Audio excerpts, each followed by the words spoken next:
super entertaining there. Let me just check it. I gotta ask the server, I can't say no. Yeah. Sure. Okay, turn on the mic. You can have this. Yes. Is it up? Oh, okay, so. Not always here.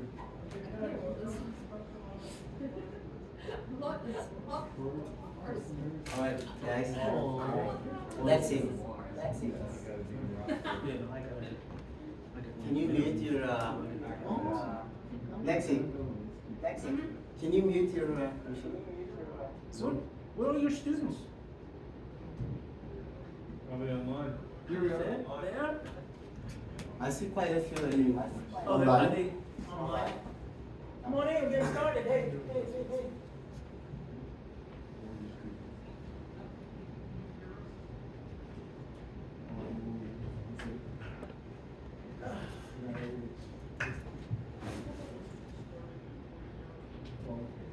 Alright, everyone? Can everyone hear me online and in person?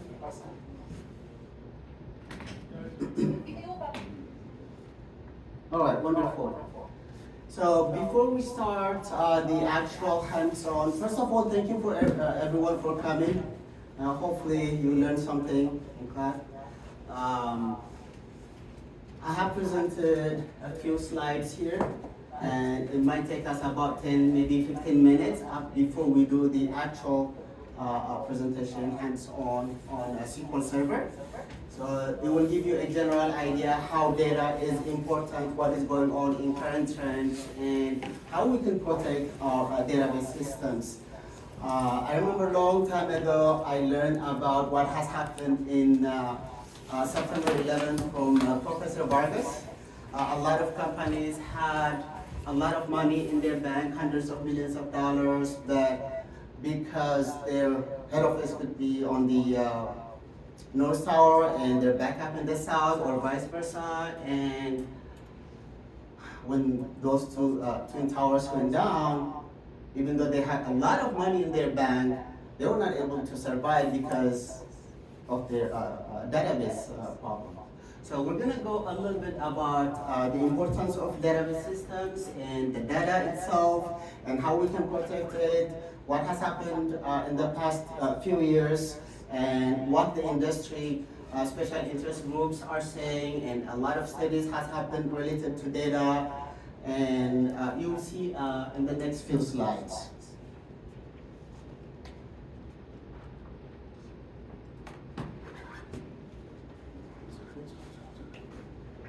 Give us a few seconds. So there was a research by the University of Texas and CIO. I'm sure you have heard about CIO. The CIO used to be publication. Now it moved to, I believe, 100% to online presentation.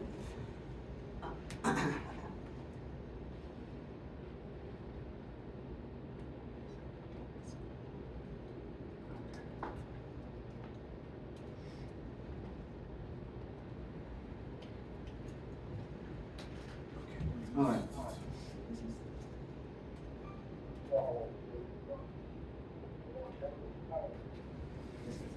Okay. So I named it Securing Data, the vital role of database security. As I mentioned earlier,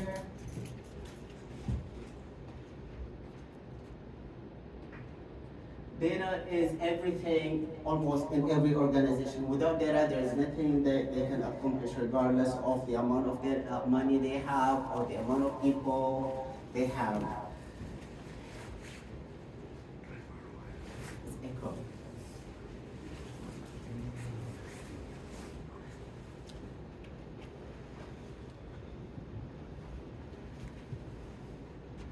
So, in understanding the essence of database security in general, we are going to discuss a little bit about.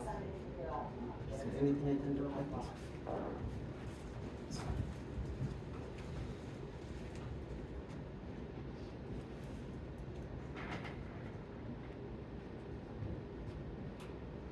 Sorry about that.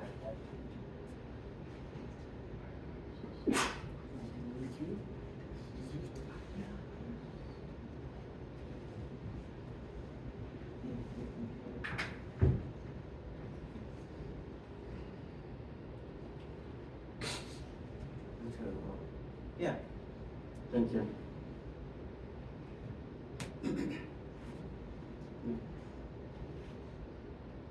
So in essence, the general idea is what data means for a lot of organizations, for small to big organizations.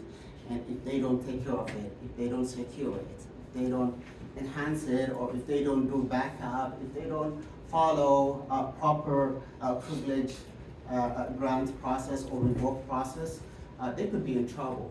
So I would like to show you a few studies supported data, what it means in general as well. Okay? So database security is critical or essential in data-driven world. And this presentation explores the significance of protecting database and the role of cybersecurity experts and database administrators in fortifying data in general.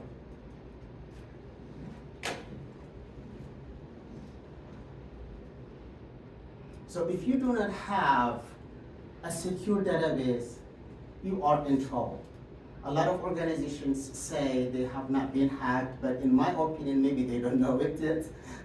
But we'll see the details, what study has been done related to data breach and the consequence of data breach. So we're gonna explore the risk of unauthorized access, data breach, and cyber threats related to data.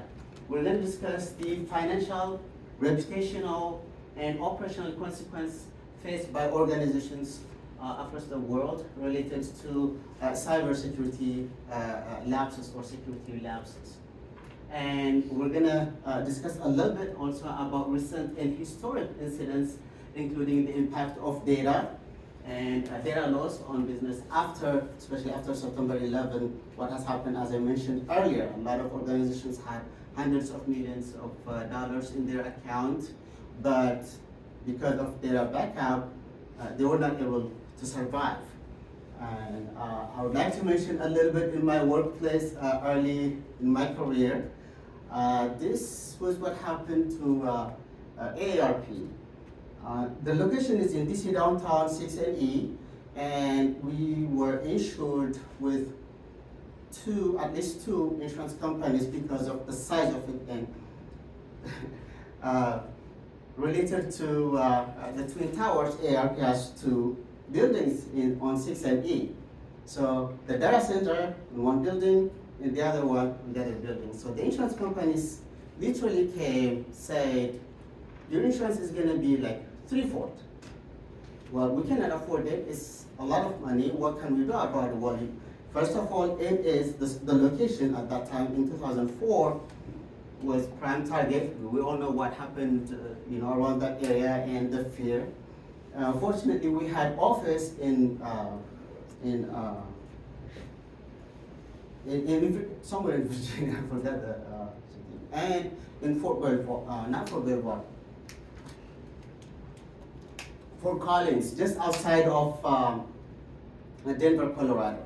So we did backup on both places, and all of a sudden, instead of the triple, the insurance, it went down even from the original because we had two backups. So that is the advantage of it.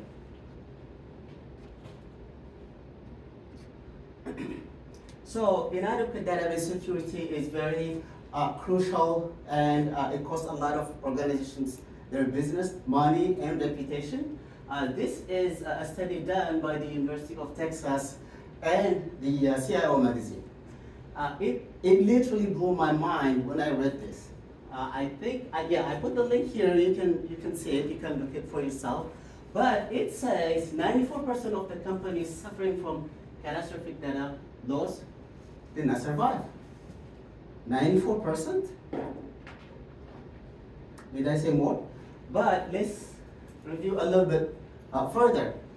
43%, they never reopened after the data loss. 51% closed within 2 years. So, what can we do about it? With the cybersecurity analysts, in many ways, it involves the database security, the database DBS, database administrators as well. By the way, the cybersecurity team is one of the most called upon teams to support either with development team or with database security or system, everywhere. Okay? So, cybersecurity analysts or security analysts play a pivotal role in maintaining the security and integrity of data.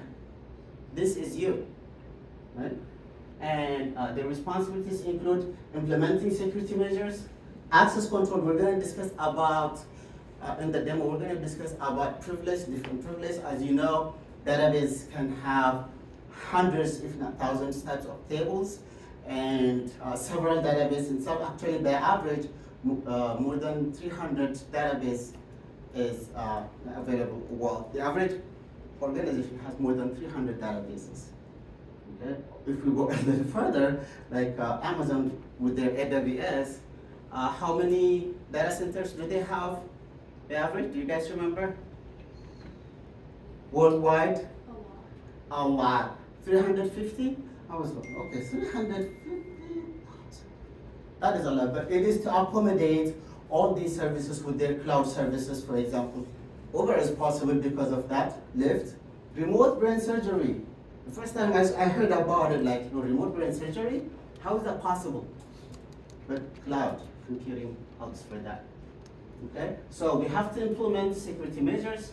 We have to manage access controls by way of privilege. We're going to see that. We're going to create an account. We're going to assign different privilege, what different privileges mean, and we are going to create an alert also using something called store procedure that will allow you to write few lines of codes, maybe 5-10 lines of codes. I'll provide all the codes, and it will send you an alert. Hey, your data has been manipulated somewhere. You're gonna have to create those using store procedure and DML or data manipulating language to update, edit, modify, and things like that. But at the same time, in addition to the access control, in case something happens, in case unauthorized thing happens, with example, we will see it. In addition to that, we will also see how to do encryption in database, how to do hashing in database, okay, within the database system. So other than the backup and restore databases, we will also do the column level security through hashing, and we will create alerts, investigate and analyze the alert, meaning, for example, you have a database for your entire organization. Within that entire organization, you have a database about payroll or HR, but the HR manager does not need to see the payroll. But somehow, the payroll has been notified. Maybe the salary increased. I'm sure you have heard those horror stories about, in addition to database being exploited, high school students updating their or changing their grades, right? So when they change that grades, obviously they didn't have that alert created.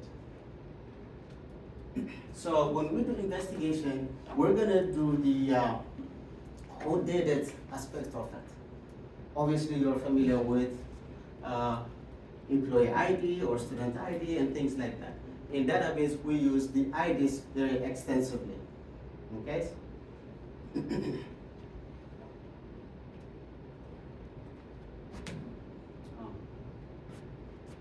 So, related to the amount of data, this is actually between 2010 and 2020. The amount of data in the world increased from 1.2 trillion gigabytes, and hexabytes, if you'd like to know, it is 1,200 hexabytes. That is humongous, right? And it increased to 59 trillion gigabytes. 59 trillion. This is like 4 years ago. Okay? And many organizations need to back up literally petabytes of data. We're gonna do backup, we're gonna do manual backup, we're gonna do scheduled backup or automated, okay? So look at this section, the mid section, 14% of all data never backed up. 14% is huge for data, right? And 50% of the recovers, they just don't work. They fail. I myself earlier were having trouble when I tried to test it. It can be a little bit challenging when you try to set up automation. Okay? 64% of the global companies have experienced at least one form of cyber attack. I remember reading that almost all companies in the world, especially large and medium companies, have been attacked. They just don't know it.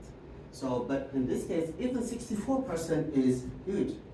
Wouldn't you agree?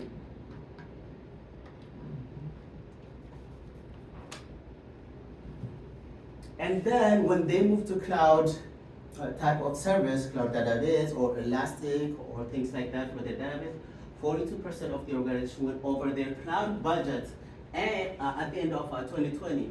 And with 1/3 saying that they did so by 20 to 40%. Just to give you a clue when it comes to the expense in data systems, let's just say it's just huge, right?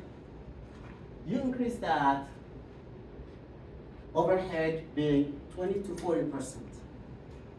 When you consider hundreds of millions of dollars, even 1% is considered huge. Okay? So we're gonna focus on best practices in action, and just to give you an idea, most of you are familiar with the AAA. We're gonna do that in our database in a few. We're gonna implement certain authentication, right? In Windows, you have two options of login. You can leave it and trust the window authentication, meaning when someone logs in into their Windows, when they open database systems, they don't need to re-log in. In a corporate environment, that's different. Even though SSO is highly encouraged, or single sign-on is highly encouraged, when it comes to data, it is almost 100% no. Every single time you log into the database system, you have to identify yourself. You have to be authenticated and authorized. Obviously, we all know what auditing means, whatever you do after the fact. I remember when I was getting a lot of calls.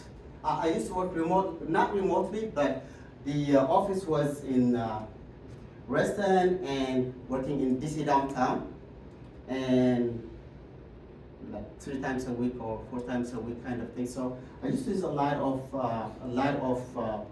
query. So when I go into advanced type of query, I would get the call from work. Hey, why are you using this? Do you need to use some procedure? Do you need to access that database? What is the reason? So you can guess how from the top management, the CEO, the CXO, how they focus on the database systems. Right? So we're going to use server authentication instead of window authentication, meaning, again, I'll show you the two options that are right next to each other. And then we're going to discuss about privilege. Privilege in database systems are given at table level. The database level can be granted to you, but you may not be able to do any further than query. Okay? And then logging and auditing. Okay? Auditing means what you did. We're going to even see what kind of queries you did. It's going to show up like, hey, this query was used.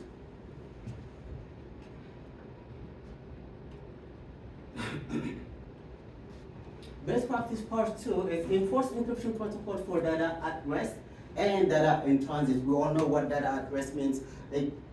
That is on your system, or we also have something in between, something called data being worked upon. You are manipulating it using DML, data manipulating language, meaning edit, update, insert, all that good stuff, right?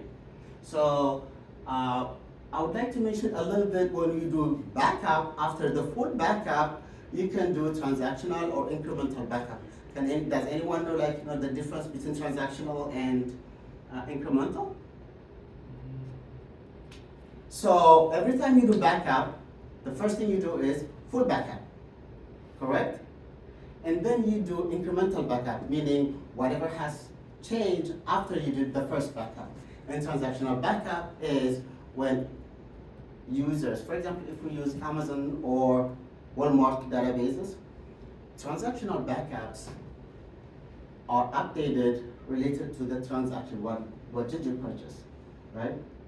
Or incremental could be you change your credit card or your address. Those are the incremental changes. I'm sure you've heard of the DLP, data loss prevention, and I came up, maybe I'm gonna coin it, column level protection or column level security. A good example, something you're familiar with, is password.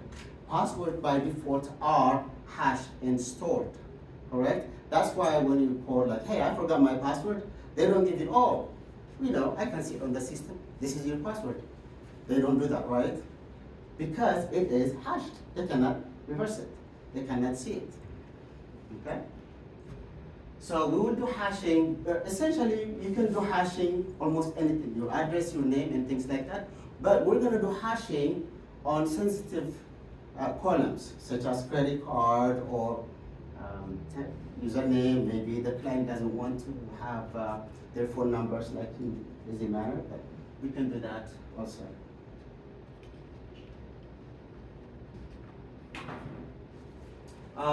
Another or part 3 of best practice in the database security is conduct a regular security audit, right? And vulnerability assessment. The good thing about database systems, usually especially those Microsoft SSMS, SQL Server Management Studios, or SQL servers, they have a built-in vulnerability assessment. Okay? They will tell you everything. And then obviously you have to do scheduled or regular backups.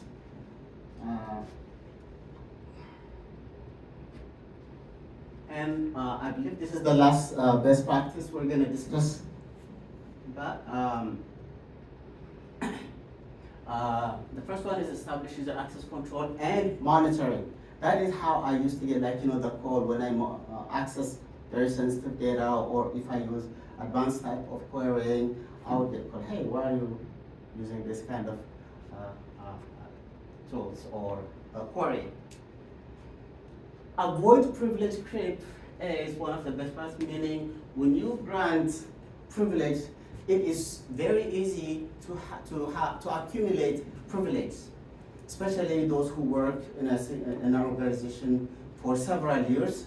Maybe they would task to do certain things in a given place, in a given time or period, right? Oh, he's working on that project, let's give him additional privilege. And then maybe a year later, he's working or she's working in another project. Oh, this privilege will help her accomplish whatever is tasked to accomplish. So we call that privilege creep. So we have to monitor it. In many cases, we receive like something called CR or change request. Change request can cover anything, whatever you're developing, or change request can be changing your privilege or escalating your privilege. You have to be careful when you do that, instead of, like, you know, granting too many unnecessary information, or a privilege. Mapping users to the appropriate group in database system is very important.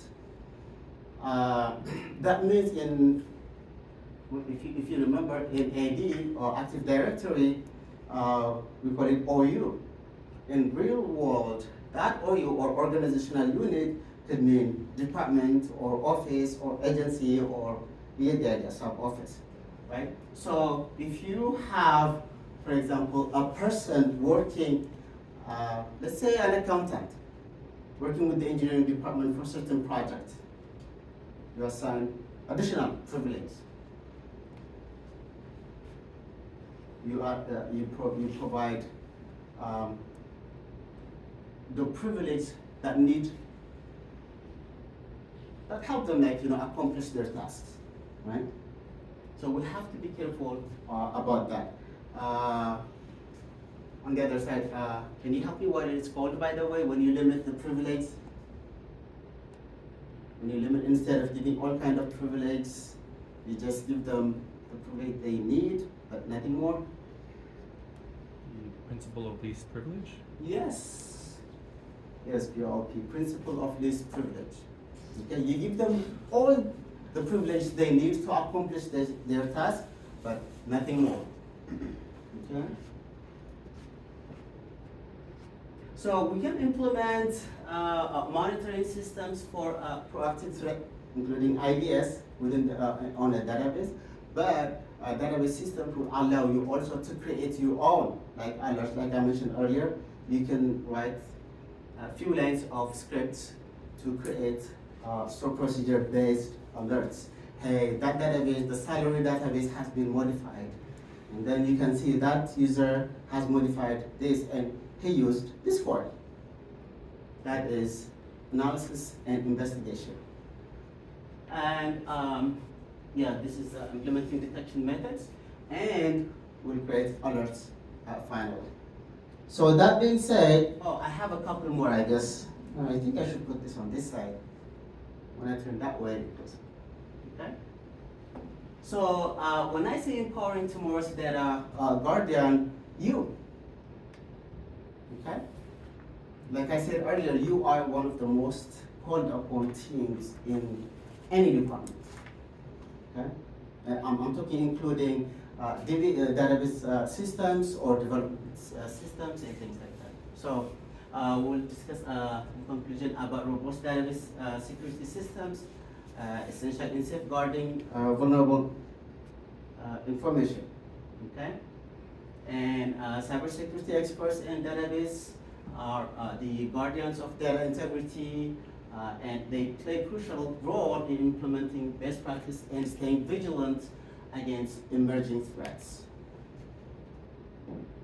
Well, that being said, we're going to move into the actual hands-on database systems, how we can accomplish those things. I think there are like questions, if I'm not mistaken.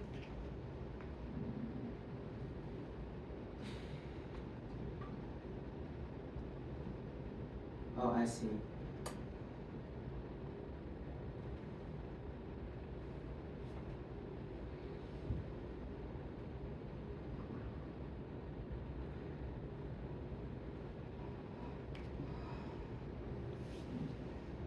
So this is SQL Server Management Studio, or SSMS.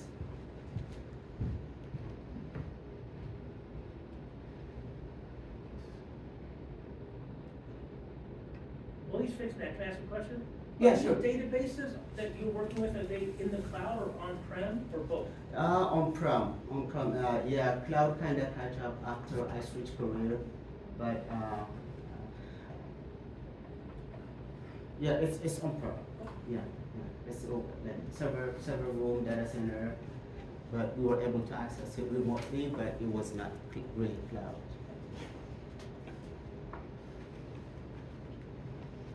It did work earlier.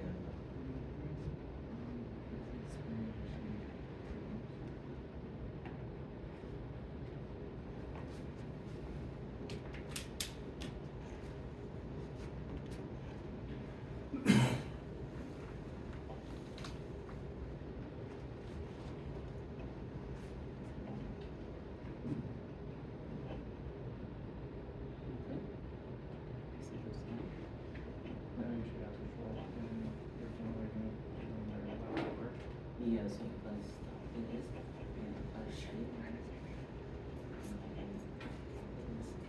wonderful.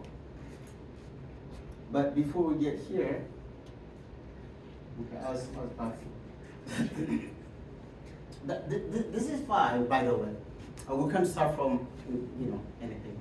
So what we are doing here is the automated backup. Where you can go is, by the way, backups can be done for the database and for multiple, all at once and one at a time. And you can schedule it once a week, every day, and however many you want. Now, I would like to ask you a really simple question. If your database takes 6 hours to back up, how many times can you do it a day? Or how many times should you do it a day? If it takes 6 hours, 2 is good. 3? 4. 4 is problematic.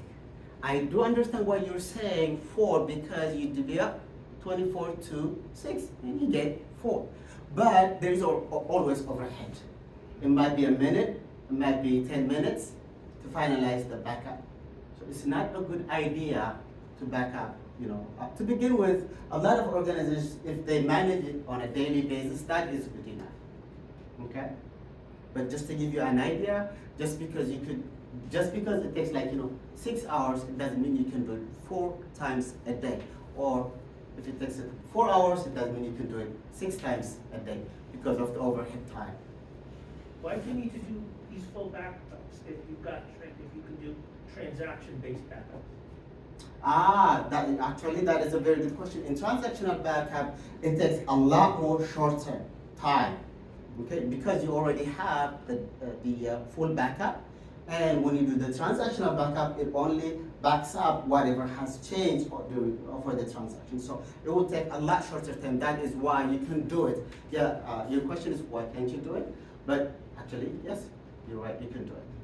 Good one. Thank you for asking, actually. I have no idea how happy I am for asking, for you asking that question. So, we can do this, all right? We have, in this case, I have about six databases in any organization. It could be a whole lot more. But when we talk about security, this tree has security. This is for the database, okay? And then we can go, when we create custom users or login, for example, we have to create it at the database level. If we are going to add privilege, we have to assign them to the database. So we can provide them all those privileges. So in this security, we can add it, but this is about the event or what we can do, right? So basically, once you get here, I'm going to create something like new. Oh no, it's already here.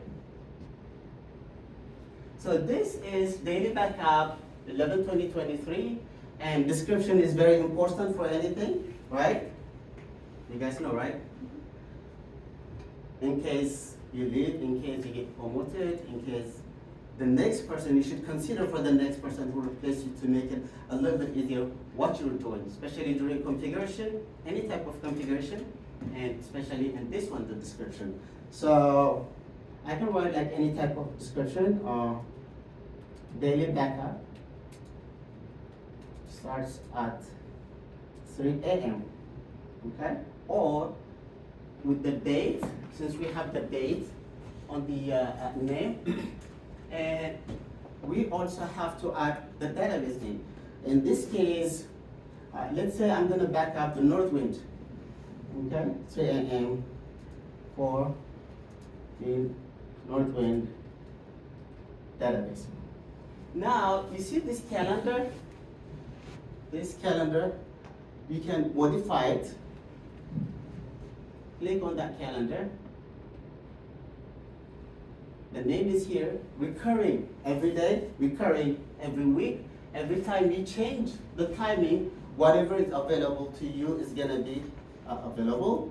If not, it's gonna be dim. So let's just look into that. So if I select daily, obviously as you can see, the frequency for the daily occurrence is available to me. If I change that to weekly, for example, this is not gonna be available to me. Instead, I will have the weekly dates Monday to Sunday instead of the daily schedule. So I'm going to go back, which traditionally daily is better.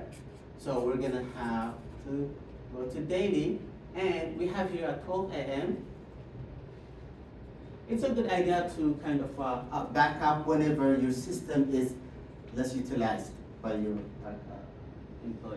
colleagues or employees.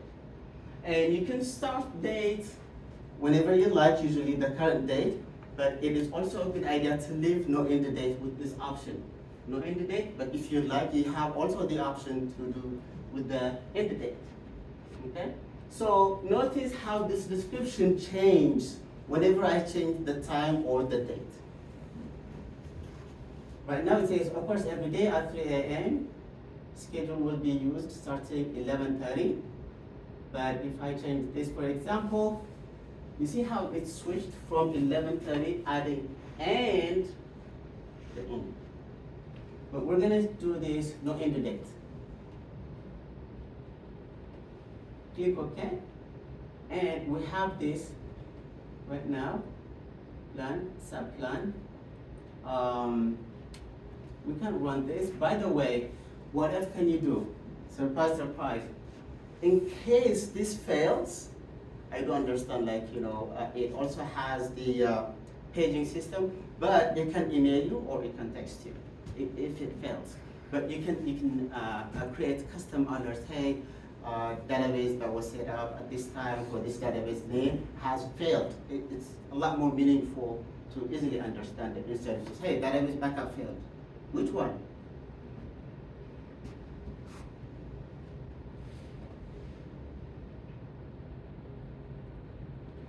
Wait, what happened? Manage connections.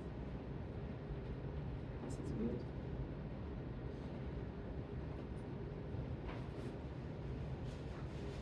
Okay. So we can do this.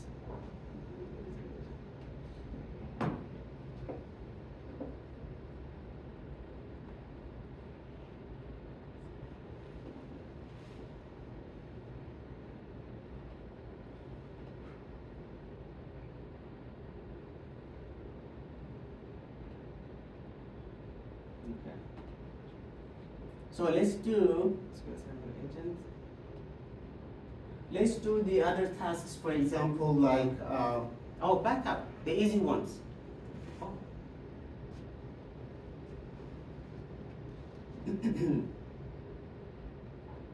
So backups can be scheduled like we just saw, or backups can also be super easy. Let me just show you what I mean. Okay, let me just do like right click, and then you see tasks and backup. That is it. All right. Can anyone tell me if I do this? For example, if I click on the backup, and if I use the next step, where will backups go by default? This team or anyone? Locally. Yes, you can also do mapped layers for anything, but by default they go to the folder called backup within SQL Server. So let's take a look at that. Backup, and this is the database adventure. This is fine. This is what I was talking about earlier. The first time you do backup, a full backup is essential. Okay? But since I already have backup, and I will select, I don't know, something else. Incremental or differential. So, well, actually, let's do like a full backup. Let's do full backup. It is a database, and we can also add this.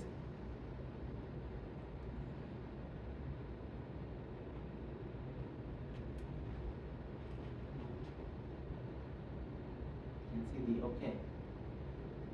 There you go. The backup of the database adventure completed successfully. This message is good, but it's not always as smooth when it comes to backup. Machines complain, the destination depending, especially when you have those map letters, DEF, map to your network letters, DEFG, they might give you a little problematic. So if you encounter that kind of issues, back it up to whatever is available, or tape or external hard drive, and then back it up to the final destination.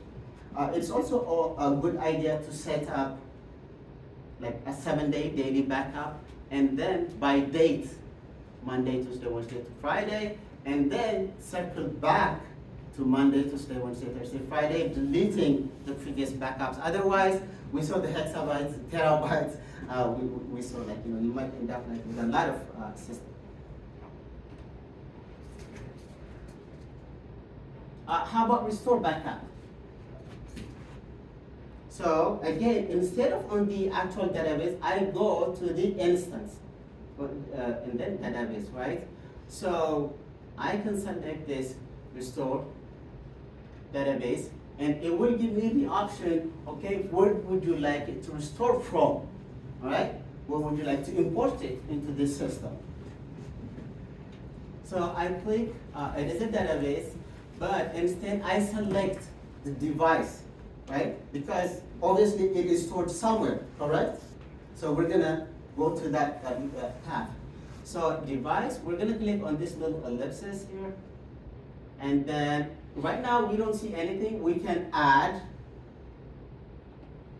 And then by default, again, it will take us to the backup folder. I can do this northern.bak. Backups usually have, you see this at the end? .bak, .tm, .log, but usually backups have .bak. So I selected this, and by the way, this is what I was talking about. By default, it goes to the SQL Server, and MS SQL 16, and the instance name, and then MS SQL, and then backup folder. Click OK. It is imported. Now I can see this, right? And then click OK. It is backed up. Okay. So if you'd like, you can verify it as well. Yeah, verify backup media. You see the backup media verified successfully on the top. Backup media verified successfully. Now I want to go to users privilege, right? So every time you assign privilege, there are two types. The first one is the database level, the entire database, the entire system. So you probably will see we have here security, right? It is under the database, right? And then once we open each database, we'll also have the same security. There are actually something called like securables. So things that you can secure. So let's create, or let's expand this, and then log in. I don't know why it's called login, to be honest, because we're creating a user. Does that make sense, Professor Vargas? Yeah, okay. So let's create a new login. By the way, this is again at the database level. Okay, this is at the schema level. New login. So let's create a new user. Anyone volunteer? Any name? D. Vargas. D. Vargas. Okay. What if the account is a domain account? Oh, that's a very good point again. When you have Active Directory, you can pull the users instead of creating the users from Active Directory. I was gonna say that at the but good point. Thank you. So see this search. It will obviously I do not have like Active Directory on this machine, but it will collect. And if you see this, the already selected Windows authentication, that means anyone who log in into the system, into your laptop, workstation, computer, you're not required to enter SQL Server authentication. In the corporate environment, it is a no-no. For each database, you must use the SQL Server authentication. So I'm gonna change this for now. Should I leave it for you so you can just? But if you select the SQL Server, obviously you're gonna have to use password. You're gonna have to forgive me. I'm not gonna follow the password policy here.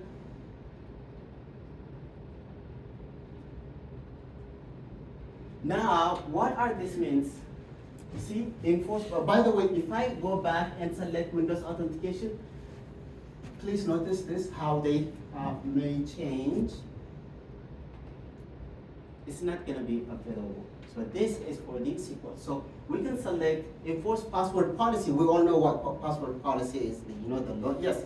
Would this integrate with Active Directory if it was an enterprise environment? The other way, yes, Or the other but way. you have to have the Active Directory available first, and then you do this. Yes, but Ah. it's in a corporate environment. That's how it works. Okay. So if you notice this, when we create the Vargas, if we had an Active Directory, all I had to do was just click the search, Right. and it actually helps when you in the OU organizational unit for department, agency, office, the different variations, right? Right. So it helps. Okay. Yes, very good question there. So, enforce password policy, enforce password expiration, and user must change the password at next login.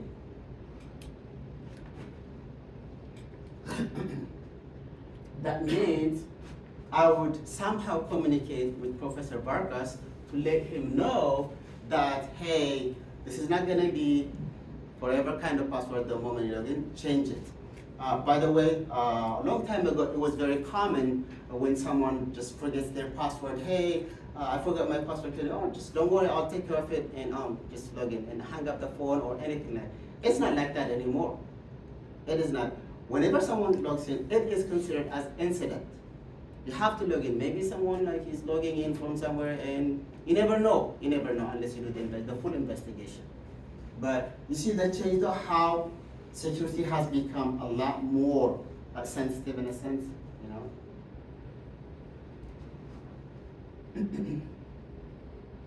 You see the last one here, map to credential also. If I select this one, although I don't have anything, it is very common to have accounting department, HR department, engineering department, development department kind of thing. That is how you map users into different agent offices. And it's also a good idea to write some sort of description, but this is okay. Oh, no. And I can click OK, but it would mean I'm gonna omit the securables, meaning I'm not gonna give him the privilege. So while it is here, I'm gonna go next to not server road, but securables.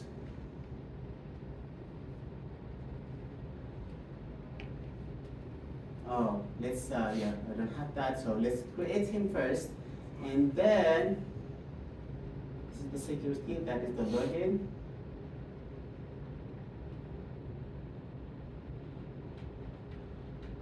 Here we go, Vargas. Now I'm gonna have to right click and go to the properties, and that is the password. I don't know it yet, but he knows it. So I'm gonna go to the securables.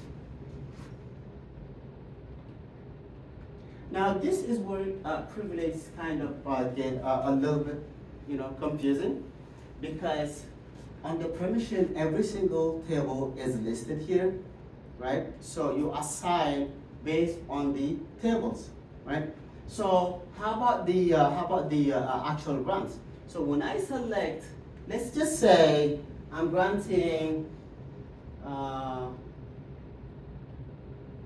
alter any endpoint, alter any database, alter any create endpoint, login, views, states, and things like that, right? So I have to select that first before I grant any of this, right?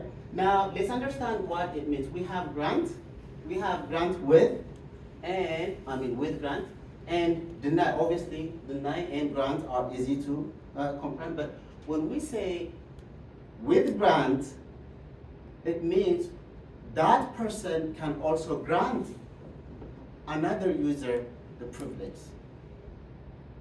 I hope it makes sense, right? Okay. So, by the way, if I select grant, it will be selecting just grant, but if I select with grant, the grant will automatically be selected as well. So, grant, just grant is selected, unselect, and then with grant, they're both selected. And I can go on, and then based on each table or privilege, I can grant him to do whatever he likes. For example, whenever two error logs, whenever it comes to error logs, I only want him to see it, right? So it goes on and on. So based on each table, you can go and then click OK. They will have the privilege.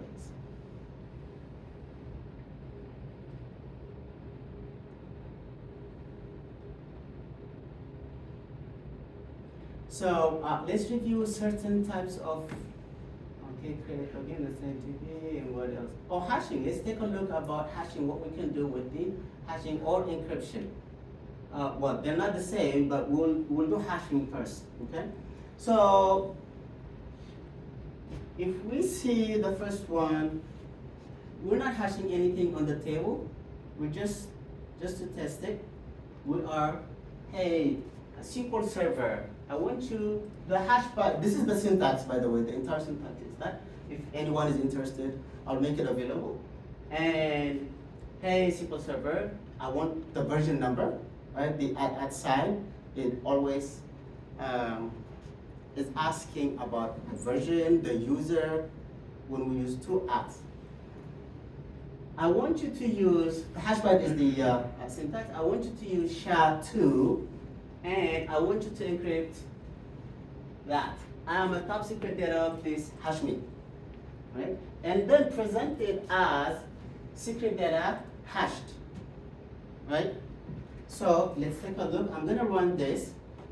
It doesn't matter if I use the master or any other table. So I also want you to know the result. As you can see, it gave us the SQL Server version, right? Versions are very important, right? So it gave us Microsoft SQL Server 2022, RTM, GDR, blah, the whole version. Can I ask a question? Especially both of you. Can you attack any system without the version? Yes, thank you. So I'm gonna run all of this so we can see the length, the key length. We have seen the first one, SHA-1, how many bytes? 160. SHA-2, 256. SHA-3, SHA-2-512, 500. So I want you to kind of focus on the length of this. I'm gonna run all three together. Oh, I need to select everything.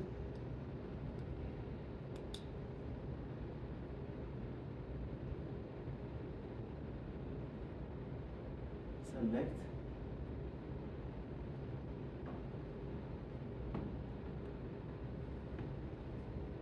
This should not be there.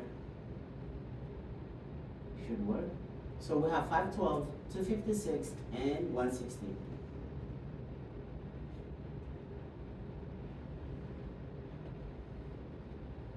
Let's forget this. That is just the SQL Server value. But if I expand this, that is the max. The max. Oh, you get the idea though, right? So 160 to 56 and 512.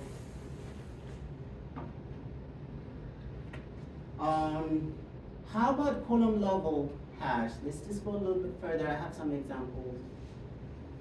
Okay. In this case, I'm gonna have to use where is person.email.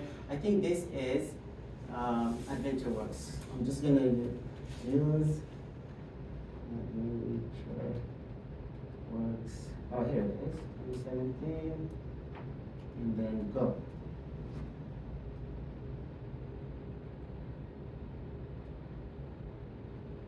You see, this is the master on the top. I could have changed it like, by clicking down here, but I'm just gonna run it. So it used the AdventureWorks 2017, and it hashed the emails. You can hash pretty much anything. The whole point of hashing is maintaining the integrity, right? And then I think, you see this order by email address? So it's ordered in that order. We have A0 at AdventureWorks, A1 at AdventureWorks. You get the idea, right? So this is hashed email values, the email values.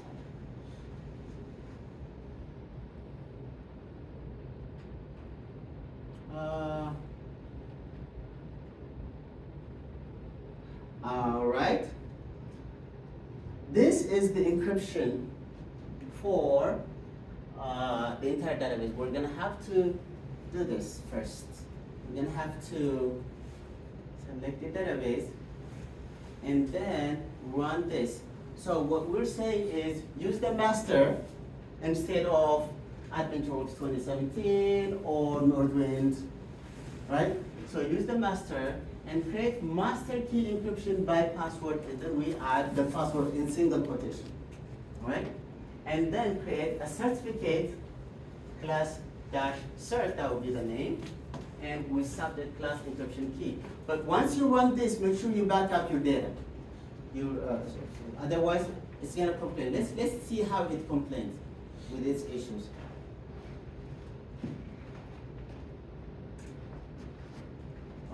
Oh, I already run this earlier. All right, so I have that. So let's select.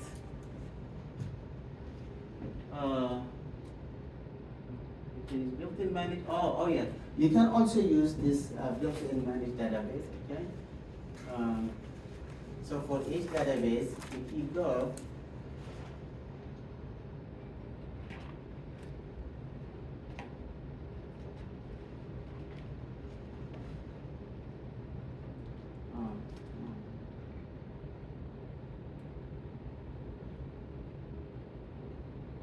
Start again. All right.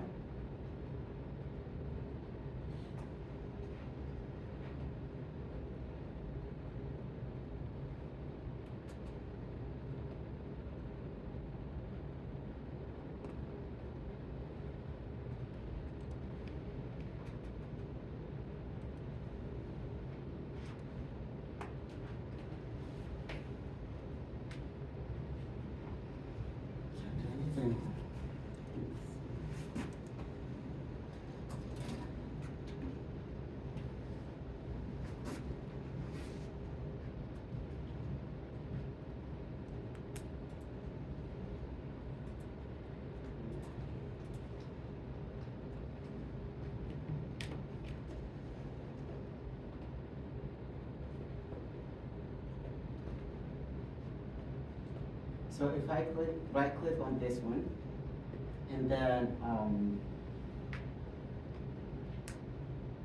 tasks, and then encrypt column, if you want, okay? Or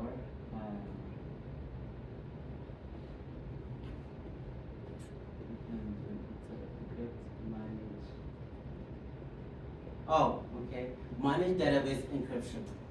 So the difference between managed database encryption and encrypt columns, do I need to say more or? So basically managed database encryption, it is about the database, the entire database. You can encrypt the entire database if you like. Once you encrypt it though, make sure you back it up. And when it comes encrypt columns, it is at column level encryption. Name or credit card number or address, email, things like that. Okay. If I select this, it will give me the option what kind of algorithm I want to use to encrypt the entire database, right? So you can use AES-128, but is that the best one we have? No, maybe 256. 256, right? Okay, we can do whichever is available to us. So, for the sake of time, because as you know, encryption takes a lot of resources and Right. time. So, we're gonna use this. If we select, wait a minute, what is this inter-server certificate? We can use a certificate. Usually they have it, and then. Oh, remember I said like a minute ago, you have to back it up? You have to back up your system? Look at this alert. The certificate, which is used for encryption, for encrypting the database encryption, key has not been backed up yet. Okay? So let's just use that for now. and set database encryption, and then click OK. If it complains, again, this is about it, about the not being backed up. Encryption has not been backed up. So, did I do this level? Let's just stay with Northwind, right? And then again, tasks, and then backup. Full backup at that destination. Okay. Backup completed. And right.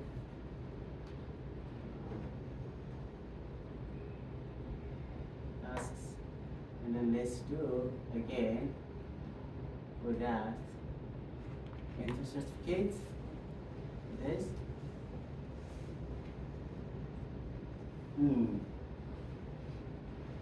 Okay. Let's do this.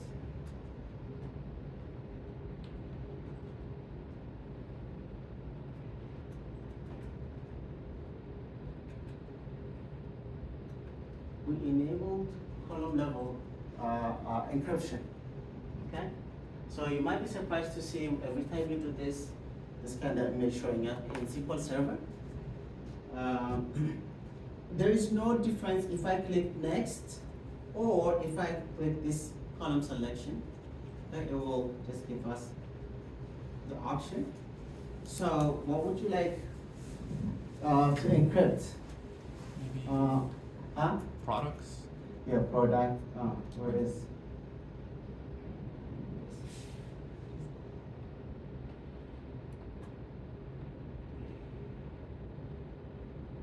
Products. By the way, when you encrypt, what did we select? The column level encryption, not the entire database. The entire database we did a couple of minutes ago. Now, when you see this, it will give you each column that you can encrypt. Product ID is not a good idea to encrypt because in relational database, you have what? Well, first of all, remember when we use ID that in database relations, it is associated with any other given table, right? So it's it just doesn't make sense also to encrypt those things. Oh, by the way, you see this red? Stop. Certain columns cannot be encrypted, meaning this cannot be encrypted. Those columns cannot be encrypted in red. Okay? So, quantity, for example, or price, and it will give us the encryption type we can choose. Deterministic and random. If you remember, deterministic means every single time you encrypt it or hash it, it is always the same. Deterministic. The result is going to be the same. In many cases, it may not make sense in encryption. So we can select randomize. But it is up to you. So the key encryption, I'm going to expand this just a little bit so we can see columns. Okay, that is new, all right? So this is the only thing. By the way, we're not going to be able to see it because it's going to create a hidden encryption. Key should be hidden, right? It's going to create a different column. After generate column master key, okay, that's fine. For the Azure Key Vault, you're going to have the database system in itself in Azure environment. So we're just going to click next or run next. This is just a warning. While encryption or decryption is in progress, while operation should not be performed on the table. So this means while on that column from wherever table is coming from is being encrypted, you should not use that table. Does that make sense? Just give it a minute until it finishes the encryption. And okay, proceed to finish now, or we can see the summary what we did. So this shows us in that system or instance, this is the instance that we call M32G. Source database is the database name, in this case, Northwind. Create new master key, CMK Auto 01. The master key is that. A new master key in Windows certificate stored at the current user. Okay? And create new encryption key. That is what we selected. The column, remember, I think it's price quantity per unit, or it's not price. Price cannot be encrypted. Table name is product, you selected that, you chose that. And then the encryption type is randomized. What is the other one? Deterministic. Deterministic means every single time, no matter how many times you've done, the encryption value, the encryption key is going to be always the same. Deterministic. And we can finish this. Success, what's happening in progress. Takes a couple minutes, but it is performing the encryption. That is why actually you shouldn't be using the table of that column, the owner of that column. So let's see, create column master key, it created the master key. Create new column encryption key, it created the encryption key. Now it is actually doing the encryption. I'm sure you've heard me before in class, every time we mention anything about encryption, it takes a lot of resources. Here you have it.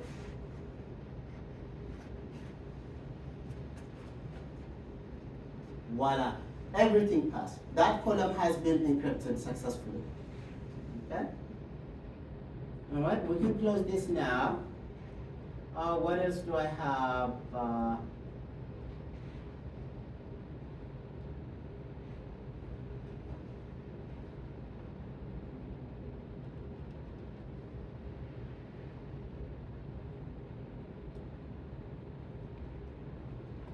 Is this the alerts? Now, this is the last one. I'm sorry to hold you for this. Oh my.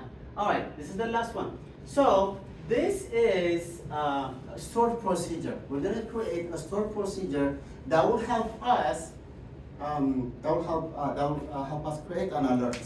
Okay, if something happens on your table, on your database system without your authorization, it should send you some sort of alert. Hey, someone unauthorized has modified his salary. You know, it's not going to work. But it's not going to work in a sense that just because somebody changed their salary does not mean they're going to get the new salary.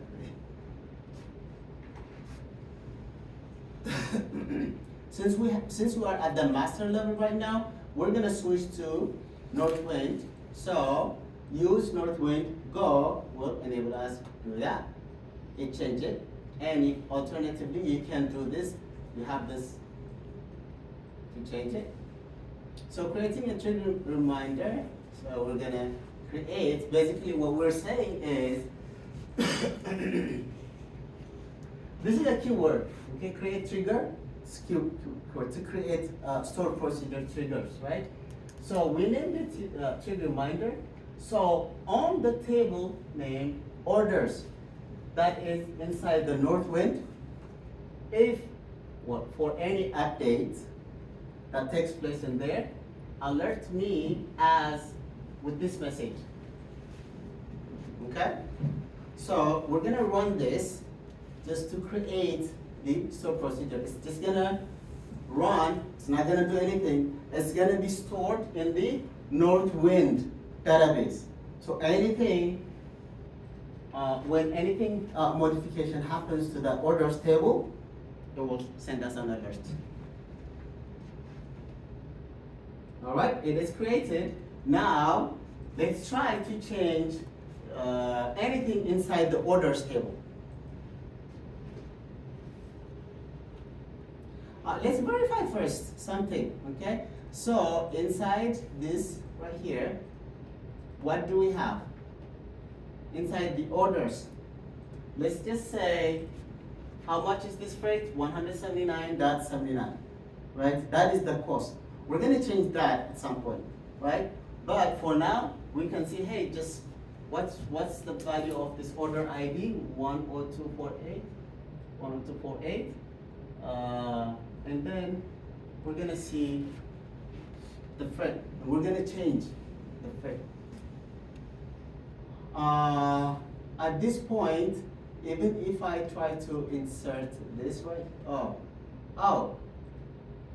okay, insert this, it's not gonna complete, it will insert it, all right? Now, let's go to modify the orders table, and instead of that 179, let's just make the freight, instead of $179, just $779, for example, right? So let's just run it.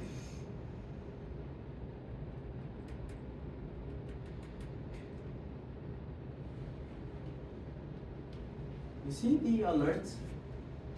A row was just modified in the orders table. Okay? It's modified. Okay. And then let's just see how it has been modified. Remember it was $179.99? Now it is $979. Okay? All right. We can also see what queries used or who that person is. That is the current user ID. This person did it. Okay? Well, I'm sorry for running out of time with this, but I hope you learned something. If you have any questions, I'm open and thank you for coming. Any questions? Yeah, what if you don't have a server certificate?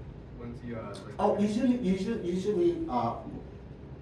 SQL Server has its own. Actually, it's not just SQL Server or SSMS. Usually, any database come with a certificate, especially in a corporate environment. You know about CS, right? About purchasing, so they all have it. Otherwise, it's not gonna. It's not. What is the integrity then? You know. Any questions? No. Yes. This software, the Microsoft SQL server, is this free to SSL. download? It is free download actually. Yes, Okay. it is free. If you download the developer version, free for life. The pro version, 6 months. Oh. Yes. Well, it's still 6 Oh, months the is better than develop- nothing. Yeah, the developer version misses nothing literally. Okay. You know? You just cannot do transactions. Okay. Thank you for coming, everyone. Appreciate your time and attention. Thank you so much. Is there any question online?